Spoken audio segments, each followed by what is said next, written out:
నాన్న ఒక 20,000 రూపాయలు కావాలి.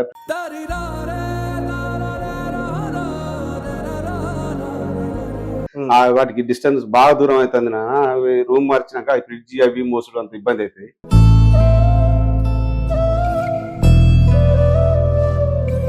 15-20 రోజులు ఉన్నట్టుంది అంతే. ఇక ఆ టైంలో ఆగరా అన్న వాళ్ళు ఆడు కూడా గదే మాట మాట్లాడిండు. ఇక చెప్పు ఒకటి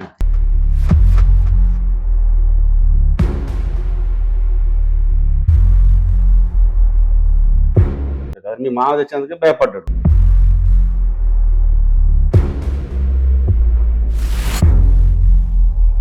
వెల్కమ్ టు రెడ్ టీవీ. నేను మీ తేజ.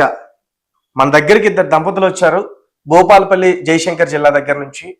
అయితే వీళ్ళ కొడుక్కి గత సంవత్సరం 2024 జనవరి 3వ తేదీన ఒక పెళ్లి చేశారు. రైట్ అండి, జనవరి 3వ తేదీన ఒక పెళ్లి చేశారు. అమ్మాయి పేరు శ్వేత. చాలా ఘనంగా పెళ్లి చేశారు. పెళ్ళైన సంవత్సరం తర్వాత ఆ అబ్బాయి కనిపించకుండా పోయాడు. అంటే 4 నెలల క్రితం వీళ్ళ అబ్బాయి రవీందర్ కనిపించకుండా పోయాడు. ఇంట్లో నుంచి పారిపోయాడా లేకపోతే అసలు ఎక్కడికి వెళ్ళిపోయాడు, ఏం చేశాడు? అయితే ఆ అబ్బాయి ఇంట్లో నుంచి వెళ్ళడం కూడా తన మొబైల్ ఇంట్లోనే వదిలేశాడు, తనకు సంబంధించిన ఒక చైన్ కూడా ఇంట్లోనే వదిలేశాడు, తనకు సంబంధించిన పల్స్, తనకు సంబంధించిన ఏటీఎం కార్డ్స్ అవన్నీ కూడా ఇంట్లోనే వదిలేశాడు. కానీ అబ్బాయి మాత్రం ఎక్కడున్నాడో ఆచూకీ తెలియట్లేదు, కనిపించట్లేదు. వీళ్ళు గత 4 నెలల నుంచి కూడా వాళ్ళ అబ్బాయి ఆచూకీ కోసం రాయదుర్గం పోలీస్ స్టేషన్కి తిరగని రోజంటూ కూడా లేదు.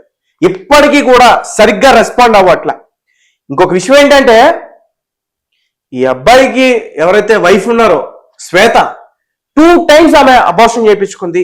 అతను మిస్సింగ్ అయిన తర్వాత కూడా అబార్షన్ చేయించుకుంది. అంటే కేసు ఆమెతోనే పెట్టించారు, మిస్సింగ్ కేసు.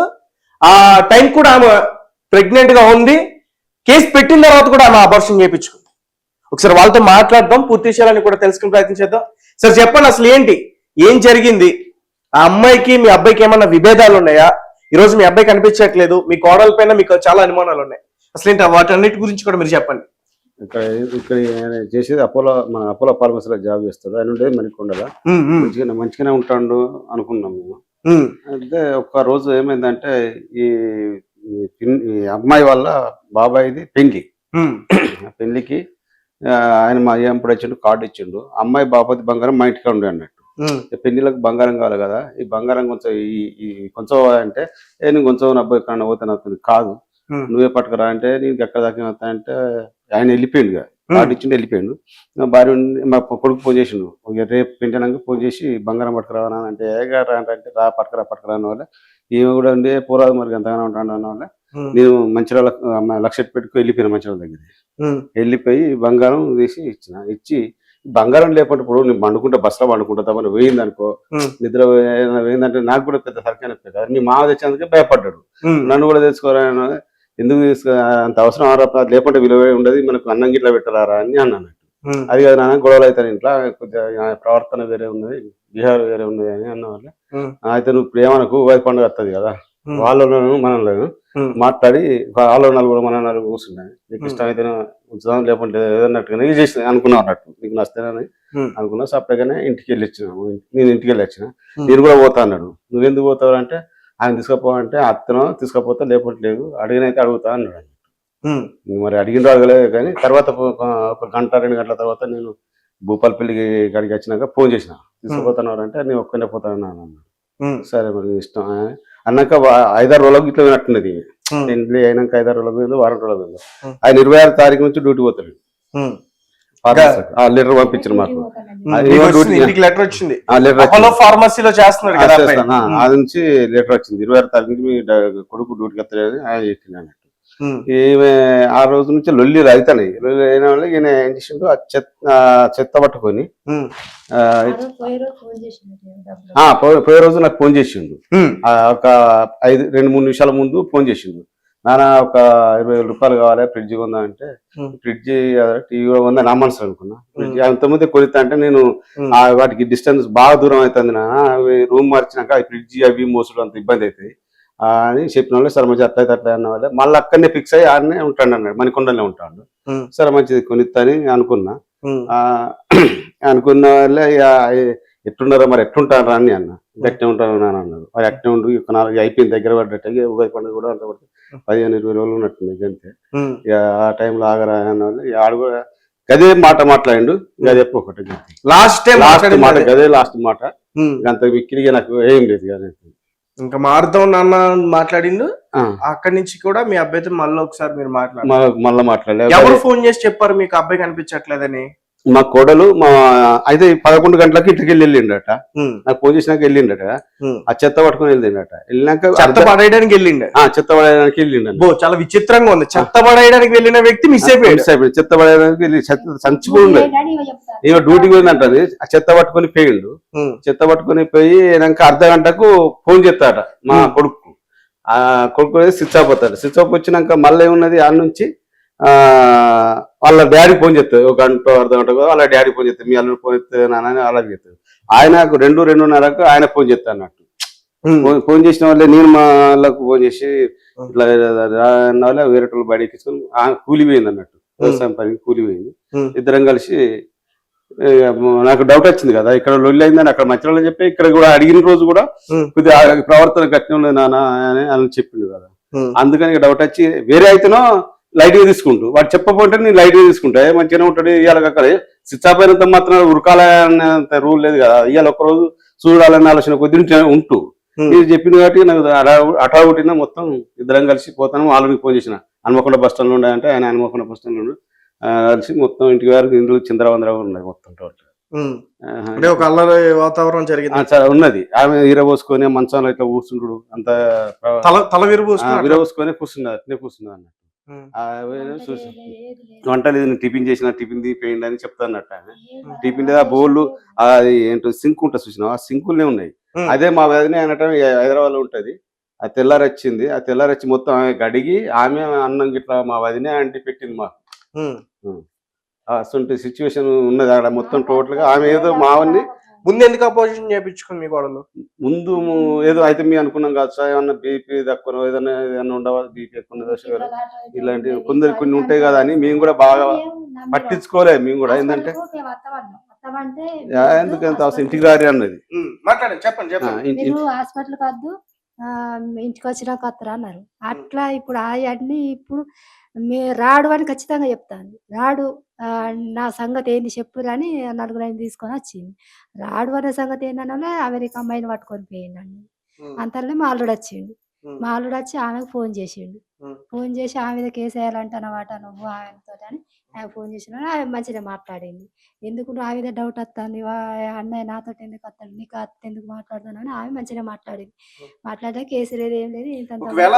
ఒకవేళ ఇష్టం లేకుండా వెళ్ళిపోయినా మీకు అబద్ధం చెప్పడు కదా. ఇప్పుడు నాకు నచ్చింది అమ్మాయి వెళ్ళిపోయాను అని చెప్తాడు హ్యాపీగా. అందులో దాచే ప్రయత్నం ఉంది. అది కూడా అడిగిన మాకు అట్లా నాకు అలాంటి ఉద్దేశం ఏది లేదన్నాడు. అందరూ అడిగి మంచిగా చేసుకునే ఇష్టపూర్తిగా పెళ్లి చేసుకొని ఇప్పుడు ఒక అమ్మాయి సంవత్సరం దాకా కాపురం చేసి ప్రెగ్నెన్సీ అయినాక సంతోషంగా ఉంటాడు. కానీ ఆ ప్రెగ్నెన్సీ సంగతి కూడా మాకు హన్మకొండకు వచ్చి ఇక్కడ హైదరాబాద్కి వచ్చినాకనే తెలుసు. మాకు ఆ ఇంటికాడ కూడా తెలియదు. ప్రెగ్నెన్సీ కూడా ఎట్లయిందంటే ఎరికేనా ఏడ్చుకుంటా మా భార్య ఉన్నది అన్నట్టు. అయితే నైట్ వచ్చినాం కదా తెల్లారినాక ఏడ్చుకుంటున్నది. ఏడ్చుకుంటూ ఉంటే అందరికి కొద్దిగా టిఫిన్ తీసుకొద్దామని అందరికి ఇడ్లీలు పట్టుకొచ్చిన అందరికి ఇచ్చిన. దీనికి తిను అని బలంతో నీరసం కొద్దిగా వాళ్ళు చూసుకోవాలి కదా వచ్చేదాకా నన్ను కొద్దిగా ఉండాలని తీసి తిను అని కోప్పడతా అంటే ఏడుతుంది అన్నట్టు. ఎందుకు ఏడుతాను అత్తమ్మ నీకు మా ఉన్నాడు కదా మా ఉన్నాడు నీకు భర్త ఉన్నాడు కదా నీకు భర్త ఉన్నాడు కదా నాకు కడుపులో ఒకటి వేసిపోయిందని గప్పుడు చెప్పింది. కానీ అంతవరదాకా మాకు ఇంతవరకు తెలియదు. మా మా మా అల్లుని వాళ్ళ వదిన ఇక్కడ ఉంటుంది అన్నట్టు. ఫిలిం సిటీలో ఉంటుంది. ఆమెతోనో మరి నీకు ప్రెగ్నెన్సీ అని తెలుసా అంటే తెలుసు. ఆయన సింటూ తెలుసు అంటే తెలియదు మంచి రోజు చూసుకొని చెప్తా అన్నమాట. ఆయనతో మా అరుణ అనే కమలాపూర్ ఉంటుంది. ఆమె కూడా వచ్చింది. ఆమెతో అంటే తమ్మునికి చెప్పిన అని ఆమెతో అంటే ఒక్కొక్కరికి ఒక్కొక్క రకంగా పొంతన లేదు. ఏది పని ఒక ముచ్చటకు దానికి పొంతన ఉండదు. మొన్న ఏమన్నదంటే మా మామయ్యను మా అత్తమ్మ అడిగినాకనే ప్రెగ్నెన్సీ తీసేసుకున్నా అని చెప్పింది. మొన్న అక్కడ అడిగితే అబ్బాయి మిస్ అయిన తర్వాత ఒక కేసు పెట్టడానికి వెళ్ళారు మీరు రాయదుర్గం పోలీస్ స్టేషన్ కి కేసు పెట్టడానికి వెళ్ళారు. అయితే అప్పటికి అమ్మాయి ప్రెగ్నెంట్ ఉంది. ప్రెగ్నెన్సీ ఉన్నది. దాని తర్వాత కేసు పెట్టేసిన తర్వాత పూర్తి ఇన్ఫర్మేషన్ వాళ్ళకి ఇచ్చిన తర్వాత ఎంక్వైరీ జరుగుతుంది అబ్బాయి గురించి ఆచూకీ తెలుసుకోవడం కోసం. ఈ గ్యాప్ లో అమ్మాయి అబార్షన్ చేయించేసుకుంది. చేసుకొస్తుంది. ఇది నిజం. ఆ అమ్మాయి చెప్పింది కదా డైరెక్ట్ గా మీకు, నిన్న రీజన్ అయినా చెప్పింది ఎందుకు చేయించుకున్నాను రీజన్ అంటే అత్తమ్మ చేయబట్టే అత్త మామను తీసుకోమని నేను అడిగినా మీరు చెప్పారా? మేమేం తీసుకుంటామండి, మాకు మన్మడో మాకు కొడుకు ఉండే మా అన్నయ్య కూడా అక్కడ వాళ్ళు సార్ లొల్లికి అయితే మా అన్నయ్య చెప్పండి అమ్మా. మా కొడుకు పోయి వారందిలో మేము ఉన్నాం వచ్చిర్రు. నా సంగతి ఏంది, నా బిడ్డ సంగతి ఏందని అంటే ఇప్పుడు మా కొడుకు పోయిన రందిలో మేము ఉన్నాం, ఇప్పుడు మేమేం చెప్తాం అని మేము అన్నాం. అంతే సంగతి. కానీ మేము ఇక తీయించుకోమలే వాళ్ళ పేర్రు తీయించుకున్నాం. లాస్ట్ టైం మీ అబ్బాయితో ఎప్పుడు మాట్లాడారు మీరు? ఆమె మాట్లాడలేదు. ఆయన మాట్లాడి పెళ్లి వెనకడికి ఒకసారి ఫోన్ ఒక్కటే మాట్లాడారు. మంచిగానే ఉంటాను అమ్మా, ఏం లేదు బాగానే ఉంటాను అని అనేది. అంతే ఎక్కువ మాట్లాడాడు ఆయన పని ఆయన ఇక పని అటు అది మందులు ఈ మందులు ఇచ్చుకొని ఆయన ఎక్కువ మాట్లాడాడు. ఈయనతోటి మాట్లాడాడు, ఆ మందులు ఈ మందులు అనుకుంటుంటాడు. బాగానే ఉండేవాడు. ఫ్రెండ్స్ వాళ్ళు ఎక్కువ ఉండే? ఫ్రెండ్స్ అంటే బాగా ఏమి ఉండరు, ఒక ఇద్దరు అయితే బాగా ఫ్రెండ్స్. కానీ ఒక ఆయన ఆర్మీ వెళ్ళిపోయిన, ఒక ఆయన గౌడ్స్ ఆయన ఇంటికాడనే ఉంటాడు. కానీ వచ్చినా కూడా ఫ్రెండ్స్ అని పోడు. ఇంతకుముందు హైదరాబాద్ లో జాబ్ చేస్తున్నప్పుడు ఎవరితో ఉండేవాడు? అక్కడ ఎవరు జాబర్స్ వాళ్ళ దాంట్లోనే వాళ్ళని ఏమన్నా అడిగే ప్రయత్నం చేశారా? వాళ్ళే బాధపడతారు. వాళ్ళు బాధపడతారు. అంత మంచి అన్న దొరకడు, ఎట్లా వేయండు ఆయన అని వాళ్ళు. ఆ ఫార్మసీ సంబంధించి అయితే ఆయనకు ఏ ప్రాబ్లం లేదు. ఆయన కోట్లు చేస్తాడు, కోట్ల సంస్థ ఆయన చేసేది. ఈ చిన్న దానికి ఆయన అయితే వెళ్ళిపోడు. ఆయన అయితే ఇంట్లో విషయమే కావాలి కానీ అక్కడ అయితే ఏది లేదని వాళ్ళు వచ్చి చెప్పారు. పోలీస్ స్టేషన్కి వచ్చారు, వీళ్ళు ఫార్మసీ పోయి కూడా తెలుసుకున్నారు. అయితే ఇక్కడ ఒకటి గమనించాలి ఏంటంటే, అబ్బాయి ఇంట్లో నుంచి వెళ్ళిపోయిన తర్వాత ఒక ఫోను, ఒక గోల్డ్ చైన్, అబ్బాయికి సంబంధించిన వస్తువులు అవన్నీ కూడా వదిలేశాడు. అయితే ఆ కోడలు ఎవరైతే ఉందో శ్వేత, ఆమెను తీసుకుని వీళ్ళు కేసు పెట్టడానికి రాయదుర్గం పోలీస్ స్టేషన్కి వెళ్ళారు. మిస్సింగ్ కేసు నమోదు చేసుకున్న రాయదుర్గం పోలీస్ స్టేషన్లో ఇప్పటి వరకు కూడా కేసు పెట్టి 4 నెలలు అవుతుంది. ఇప్పటి వరకు కూడా సరైన సమాధానం, వీళ్ళకి సరైన ఇన్ఫర్మేషన్, అసలు ఉన్నాడా, బ్రతికున్నాడా, చనిపోయాడా అనే విషయం కూడా వీళ్ళకి చెప్పే ప్రయత్నం చేయట్లేదు. పూర్తిగా వాళ్ళ యొక్క అశ్రద్ధ ఇక్కడ కనిపిస్తుంది. అండ్ వీళ్ళకి అనుమానం ఉందన్న విషయం కూడా తెలుసు. కనీసం ఆ సిమ్ కార్డు లేకపోతే వేరే ఇతర అబ్బాయికి సంబంధించిన వస్తువులను కూడా చెక్ చేయొచ్చు, కానీ అయినా కూడా చేయలే. ఎవరు సార్ అసలు రాయదుర్గంలో మీ కేసు డీల్ చేసింది ఎవరు? సిఏ వెంకన్న. సో చూసారు కదా, ఇది పరిస్థితి. 4 నెలల నుంచి కూడా వీళ్ళ అబ్బాయి యొక్క ఆచూకీ వీళ్ళకి తెలియదు ఎక్కడున్నాడో.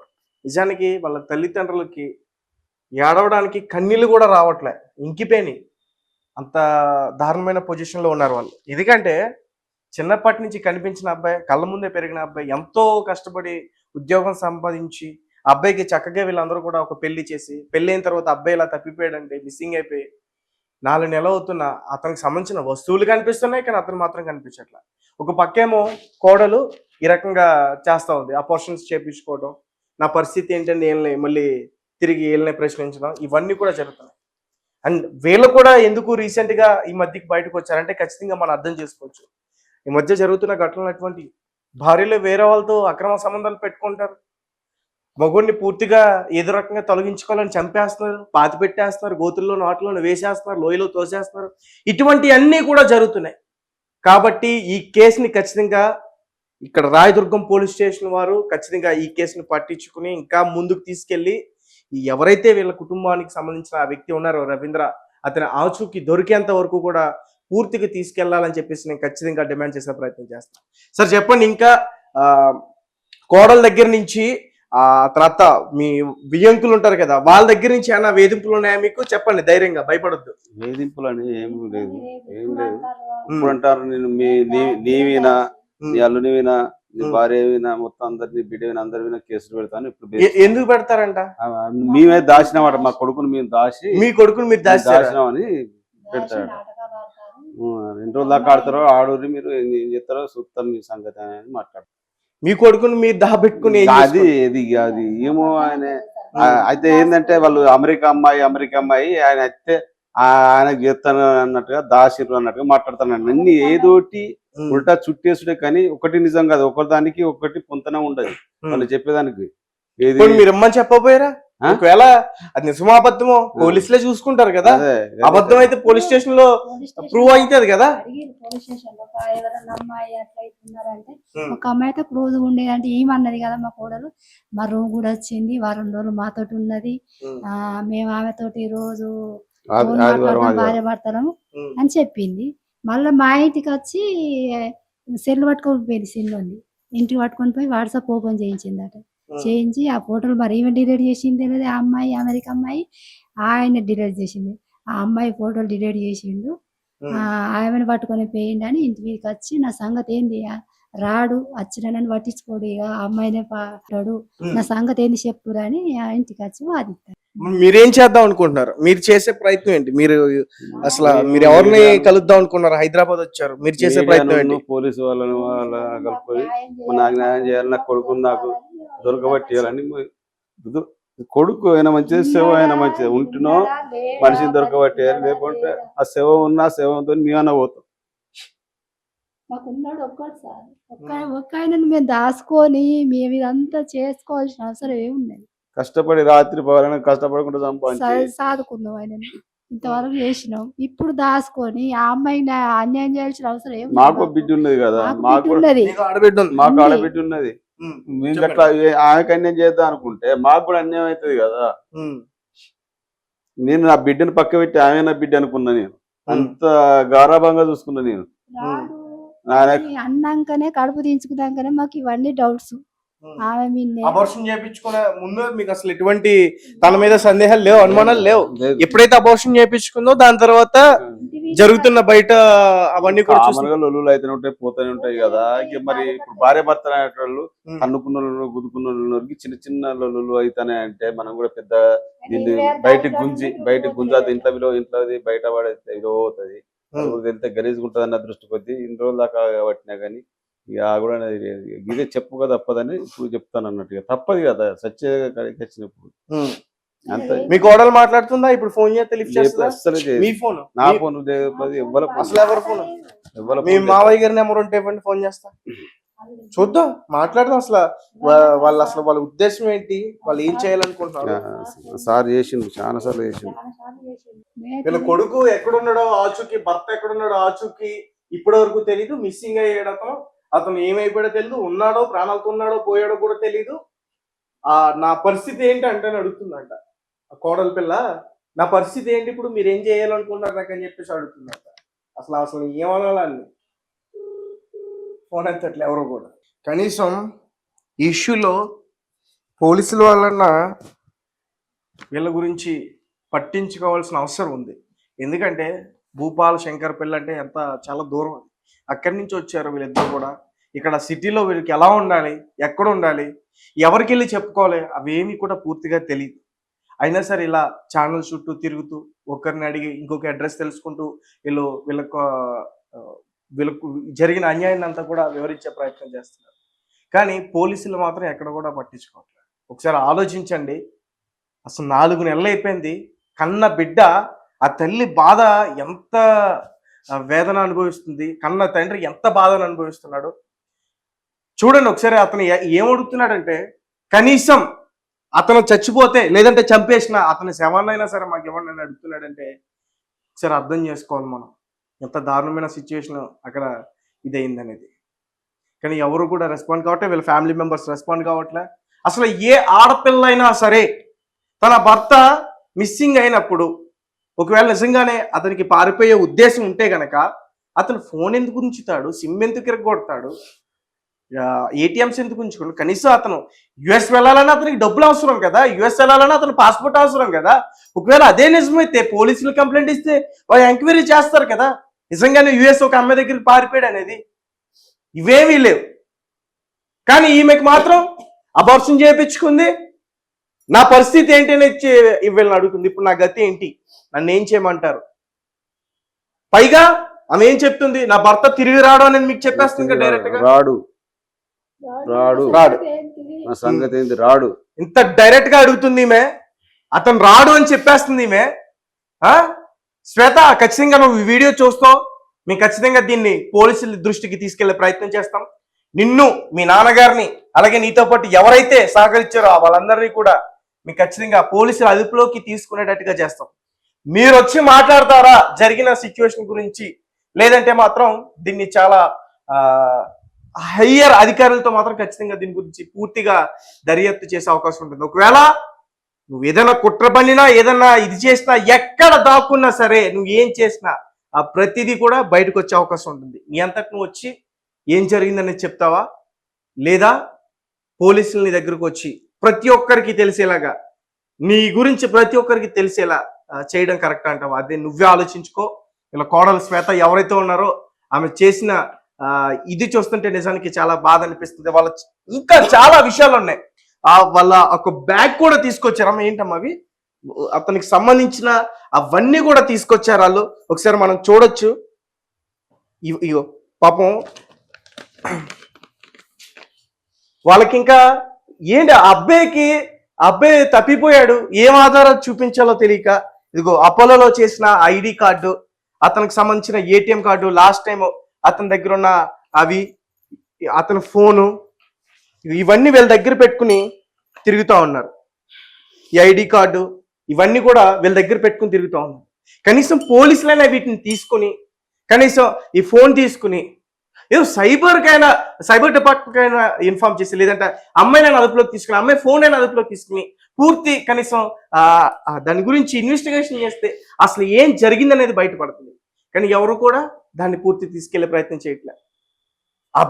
వాళ్ళు హైదరాబాద్లో ఎక్కడ ఉంటారో, ఎక్కడ ఎన్ని చోట్ల తిరగాలి, ఇప్పటికి 10 ఛానళ్ళు తిరిగారు. శాటిలైట్ సంబంధించిన ఛానల్స్ కూడా తిరిగారు. అయినా సరే అక్కడ కూడా ఎటువంటి న్యాయం జరగలేదు దానికి. సో ఇంత దారుణమైన సిచ్యువేషన్ వీళ్ళ ఫ్యామిలీలో జరిగింది. అతనికి సంబంధించిన ఇంకో పర్సు, ఫోను, వాచ్, అతని బ్లూటూత్, ఇవన్నీ కూడా రైట్. ఖచ్చితంగా మనం డిసిపి గారితో మాట్లాడే ప్రయత్నం చేద్దామండి. ఇది కూడా పట్టుకోమ్మా. సో గైస్, ఖచ్చితంగా మన అవసరం వీళ్ళకుంది.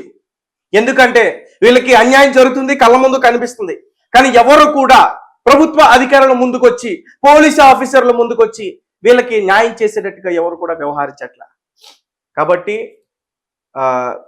వీళ్ళని ఖచ్చితంగా ప్రజలే వీళ్ళకి సహాయపడి ముందుకు తీసుకెళ్లే ప్రయత్నం ఖచ్చితంగా చేయాలి. మా వద్దకు కూడా మేము దీన్ని ఇంకా పూర్తిగా రాజకీయ నాయకుల దృష్టికి తీసుకెళ్లే ప్రయత్నం ఖచ్చితంగా చేస్తాం. మీరు ఇంకేమన్నా చెప్పాలనుకుంటున్నారా? చెప్పండి.